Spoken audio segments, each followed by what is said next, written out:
नमस्कार, welcome to it's Ishwari Nerkar's blog. Get ready with मीचा हा पहिला ब्लॉग आहे. So let's go. सर्वात आधी मी व्यवस्थित साडी घालून घेतली आहे. चला तर मग आता मी लागते मेकअपला. सर्वात आधी मी मॉइश्चरायझर लावायला घेतले. व्यवस्थित लावलं मॉइश्चरायझर. त्यानंतर मी फाउंडेशन लावायला घेतले. आता मी आयलॅशेस लावते. ते सुद्धा मी व्यवस्थित लावून घेतलेले आहेत. थोड्या वेळानंतर मी लिपस्टिक लावली आहे. काजळ, टिकली सगळं व्यवस्थित लावून घेतलं आहे. त्यानंतर हार, कानातले, मग बांगड्या सगळं व्यवस्थित घालून घेतलं आहे. आता सांगा मला कसा झाला या मराठी मुलीचा फायनल लूक.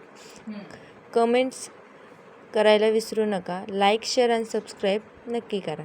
थँक्यू. बाय.